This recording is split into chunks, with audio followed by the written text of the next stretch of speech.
여러분 안녕하십니까? KBS 아메리칸 뉴스입니다. 172만 달러, 원화로 연간 20억 원에 달하는 한국 정부 지원금이 재외동포재단을 통해 매년 한인사회에 전달됩니다. 정부 지원금이 한글과 뿌리교육 등 올바른 목적으로 사용되는 경우도 있지만 반대로 부정하게 사용되거나 손실로 처리되는 경우도 많습니다. 재외동포재단은 앞으로 이처럼 부정한 사용을 막기 위해 관리 감독을 더 강화한다는 계획입니다. 올 한 해 150개 한글 학교에 지원된 금액은 모두 122만 달러. 남가주 한국학원에 배정된 20만 달러를 더하면 모두 142만 달러의 정부 지원금이 올 한 해 재외동포들의 한글 교육을 위해 배당됐습니다. 재외동포 단체를 위한 지원금은 30만 달러, 모두 60여 개 한인단체에 지원됐습니다. 문제는 지원금이 올바르게 활용되지 않고 있는 경우도 있다는 겁니다. 허위로 신고해 지원금을 수령하거나 사용 후 출처를 증빙하지 않는 경우도 있습니다. 결과 보고를 제대로 하지 않은 단체가 한 두세 단체 있었고요. 허위로 행사를 하지 않았음에도 했다라고 해서 취소가 되신 그런 단체가 한 단체 있었습니다. 재외동포재단 지원금은 명확한 출처 증빙을 전제로 지급됩니다. 다시 말해서 목적에 맞게 사용된 영수증을 첨부하거나 사진처럼 행사를 한 기록을 첨부해 보고해야 할 의무가 따릅니다. 집행 결과 보고서를 제출하지 않으신 경우에는 여러 가지 제약이 있으십니다. 일단은 더 이상 재단의 지원 대상이 되시지 않고 그다음에 이제 반납을 해야 할 경우엔 반드시 반납을 해주셔야. 허위로 정부 예산을 남용할 경우 공무집행방해와 허위 문서 조작 혐의로 수사 대상에 오를 수 있어 주의가 필요합니다. 하지만 예산 집행의 결과를 투명하게 사용하고 사용처를 명확히 밝히는 모범적인 사례도 있습니다. 재외동포재단 지원금으로 가정폭력 피해자들을 치유하고 있는 가정상담소는 명확한 집행 결과 보고를 실시하고 있습니다. 이 후원금으로 저희가 어떤 일에 쓰는지 그리고 어떤 좋은 일에 쓰는지 또 이로써 이 후원금을 가지고 한국 국민들이 어떻게 베네핏을 받고 있는지에 대해서 좀 저희가 알리고 싶다라는 마음에서 이런 것들은 저희가 잘 작성하고 있는 것 같습니다. 내년도 한국 정부 지원금 온라인 신청 마감일이 10여일 앞으로 바짝 다가왔습니다. 재외동포재단은 불필요한 국세 낭비를 억제시키기 위해 앞으로 지원금 지급 심사를 더욱 강화한다는 입장입니다. 연말을 맞아 LA 카운티 지역 치안 당국이 대대적인 음주운전 단속을 예고했습니다. 이번에는 차량 운전자뿐 아니라 술을 마시고 전동 스쿠터를 타는 운전자도 단속한다는 계획입니다. 자세한 소식 김경일 기자가 보도합니다. 연말 기승을 부리는 음주운전, 비단 차량에만 국한되지 않습니다. 최근 인도 곳곳마다 전동 스쿠터가 자리 잡고 있어 술이나 약에 취해 전동 스쿠터를 모는 사람들이 기하급수적으로 늘고 있습니다. 무고한 사람들이 도로와 인도에서 위협받고 있는 것입니다. Today we talked not only about driving traditional vehicles, but also about the fact that our office is now prosecuting people who are using scooters on the street, and they're impaired while they're doing that, jeopardizing safety on our sidewalks and jeopardizing safety on our roads. 술뿐만 아니라 약에 취한 상태도 음주운전입니다. 약에 취한 DUI 적발은 최근 66% 증가해 소송만 12,000여 건에 이릅니다. 오락용 마리화나가 합법화된 지 2017년 이후 4배나 증가한 것입니다. Whether someone has legally obtained cannabis or not, it is still a crime to get in a vehicle and drive under the influence of drugs. 술이나 약에 취했다면 아무것도 운전해서는 안 됩니다. 연말 도로 곳곳에는 체크포인트가 설치되고 순찰 차량은 최대로 늘어납니다. 전동 스쿠터 단속은 인도에서 순찰 중인 경찰이 감시합니다. 치안 당국은 도로나 인도에서 음주운전으로 운전자를 체포하는 일을 만들지 말아달라고 당부했습니다. 음주운전으로 운전자뿐 아니라 무고한 시민들의 희생을 막기 위해서입니다. Last year during those holidays, we arrested over 2,000 impaired drivers statewide. And even with that level of enforcement, we still lost 16 individuals to impaired drivers and over 350 people injured. 술이나 약에 취했다면 절대 운전하지 말고 대중교통을 이용해달라고 당부했습니다. 시민들에게는 무고한 희생을 막기 위해 음주운전자를 본다면 즉시 911에 신고해 줄 것을 당부했습니다. KBS 뉴스 김경일입니다. 연방 하원이 트럼프 대통령에 대한 탄핵 소추안 표결을 통과시켰습니다. 이제 공은 상원으로 넘어갔는데요. 상원에서도 통과되면 트럼프 대통령의 탄핵이 이루어질 수 있지만 가능성은 희박할 것으로 보입니다. 박시몬 기자의 보도입니다. 동부 시간 오늘 오전 9시 연방 하원 본회의장에 모인 민주, 공화 양당 의원들. 핵심 의제는 현직 대통령에 대한 탄핵 소추안 의결입니다. 7시간에 걸쳐 열띤 공방이 이어졌습니다. 이어 오후 4시 양당 의원의 표결이 시작됐고 결국 다수를 차지한 민주당의 표가 더 많이 나오면서 탄핵 소추안이 통과됐습니다.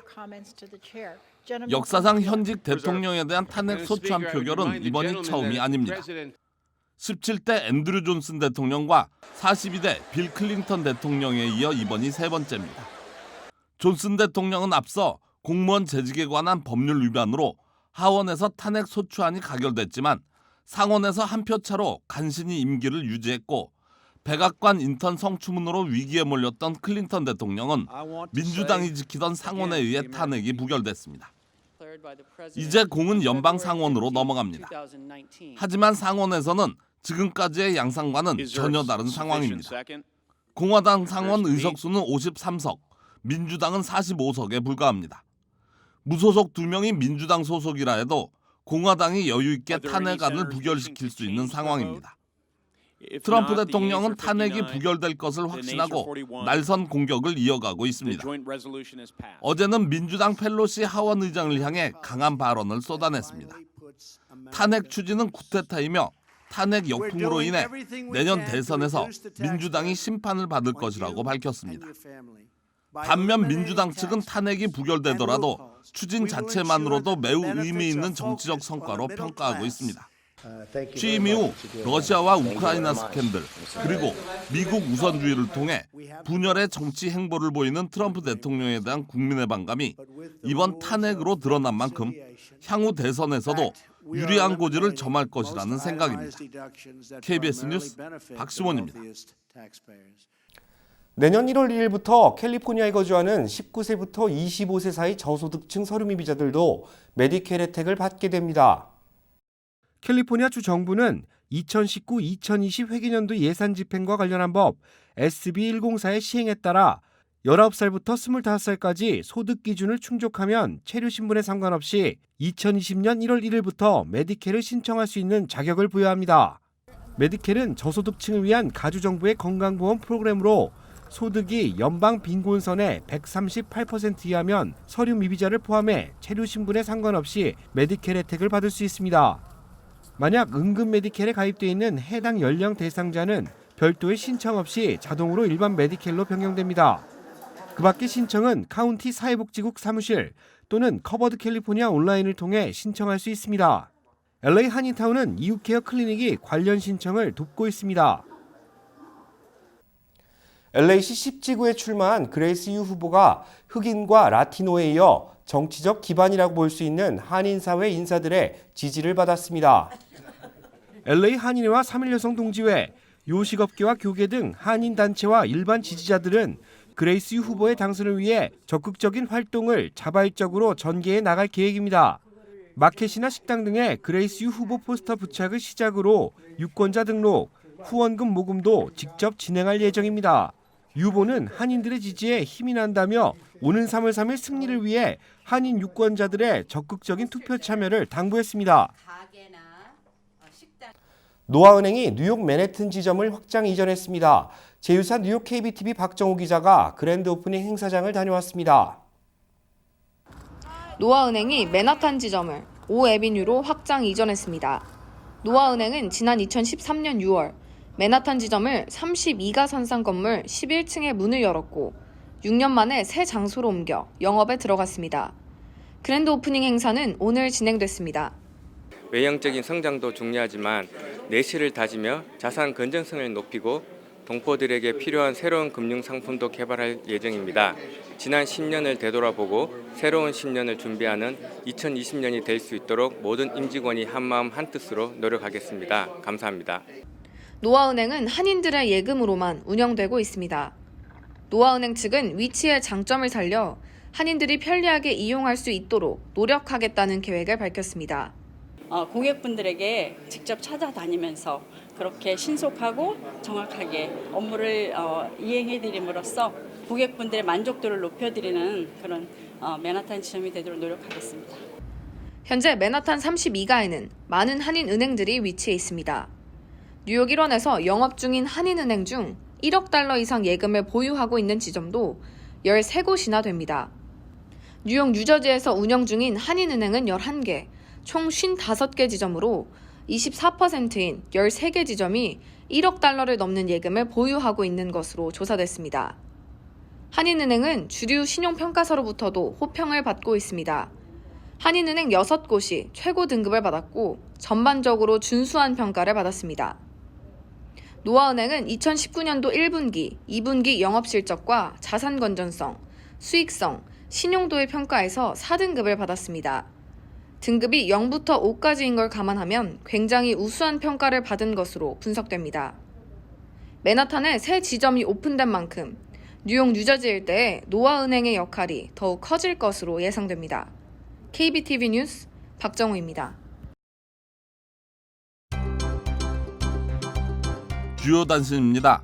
일제강점기 일본군 병사 70명당 위안부 1명이 필요하다는 내용의 기밀 외교 문서가 최근 공개된 이후 일본 정부가 결국 해당 문서의 존재를 시인했습니다. 아베 총리 명의로 국회에 제출된 답변서에는 해당 문서가 내각관방에 보존돼 있다고 밝혔습니다.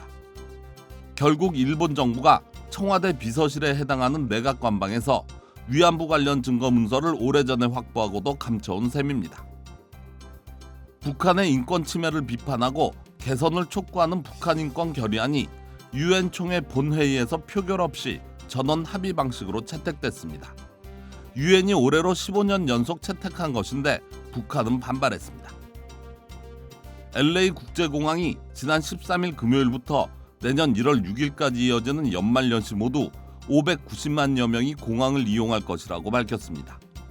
내일은 24만 7천 명이 공항을 이용할 것으로 예상됐으며 22일 일요일과 23일 월요일 그리고 크리스마스가 지난 26일 등이 가장 혼잡한 날로 꼽혔습니다. 한편 공항 주차 현황은 LAX 공식 트위터를 통해 실시간으로 확인이 가능합니다. 페이스북이 사용자가 위치 추적에 동의하지 않아도 사용자의 대략적인 위치를 알아낼 수 있음을 인정한다고 AFP 통신이 보도했습니다.